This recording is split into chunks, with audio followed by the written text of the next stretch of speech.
Welcome back in from the range, and thought I'd share with you some of the targets. Now, I told you I shot a lot of different ammo, and I did today. All that won't be on the video. It's just way too long.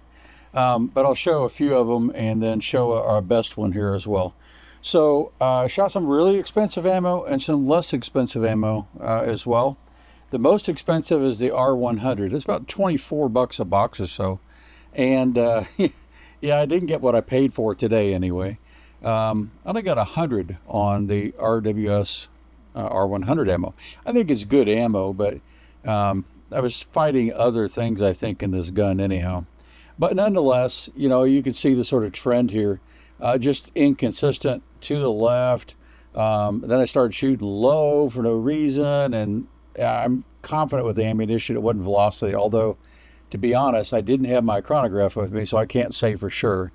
But nonetheless, 100, nothing to write home about. Then I shot Lapua long range. Now, I'd shot this in the rifle before, and it shot pretty well. And so it did okay. I got a 122 out of this. The ones that were really, really close, this one I had to plug, and it just barely clipped it outside ring, so that was good. A few 10s here, you know, 110 here.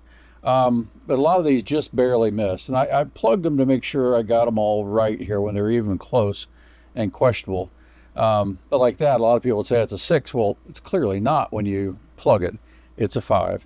Same thing with this one's a 5. That's clearly a 4. And this one really hurt. That looks a lot better than it is, but it does, in fact, clip the 5 ring. So that's that. So 122 for Lapua long range. Eley match. Shot this, and on, you know, I had to fire several rounds in between these when I'm switching lubricants, and it just started ringing in the middle of the target. When I got to this actual target, I got a little variation. If you shrink these all into one group, like a 50-yard group, it's actually pretty good. So there's a lot of hope, I think, for Eley match. But again, we're going to be switching this barrel out here very shortly to a Lilja 23-inch barrel. So we'll see how that goes. But not too bad. This one flew up here and caught a 6. Center punch for a 10, and then a 7 here. It just barely clips outside again and plugged it, so 23. This one really hurt. Looks a lot better than it is, but in fact it clips the 6 just barely. You can see the ring of the 6, but you put that plug gauge in there, you can see it just barely stepped over the line. Same thing with this one. Looks really solid 6. You can see the line, but it just clips the 5, and so don't count it. Same thing with that one. So that row kind of really hurt there. Put center punch to 10. This one drifted up to a 4. Look how much it takes to go from a 10 to a 4 on this one, because this target is so small. It is less than the diameter of the bullet, or maybe at most the diameter of the bullet over. So that's really good in most contests, but the way we're counting these with the lowest score, the worst score that it touches, well, that really hurt. And same thing with this one. Looks decent, in fact, it looks really good, but in fact, that's only 5 points. But you total those out, because I got the 10, it really helped me a lot, and I got 57, and then we hit it and center punched here again, and so we're moving up a little bit, 132 for Eley match. SK rifle match. Now, this ended up being pretty good. I mean, overall, I mean, not too bad. This is what I've been shooting in this gun the most, and it shoots consistently really well, or it did in the Boyd's @1 stock anyway. But here, 7, this one really hurt. You look at that going, man, that's really close. How can that not be a 10? But in fact, no, it's in the 8 ring. And this one drifts into the 7. So 22 in the first row, terrible. You get a 4 here. Again, when these, that's in IBS, that's a 10.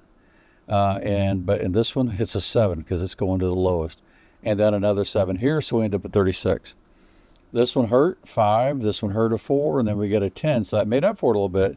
You got a 57 there when you do the 3x multiplier. So now we're up to 135. And again, I had to plug. And this one was really close, but in fact, it did just barely catch it. So that's that.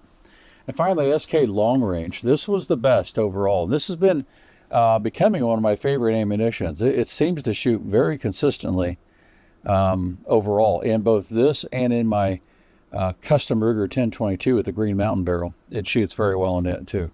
But here I said, okay, I drifted over, hit a 5, 10. This helped a lot. So close to another 10. But because it didn't clip that center completely, that's an 8. So 23. A 6, this one really hurt. That looks good, but no, barely clipped a 6. 10 and another 6. So we end up at 44 there. A 5, that hurt when you're on a 3x multiplier. These 5 and that 4 really hurt.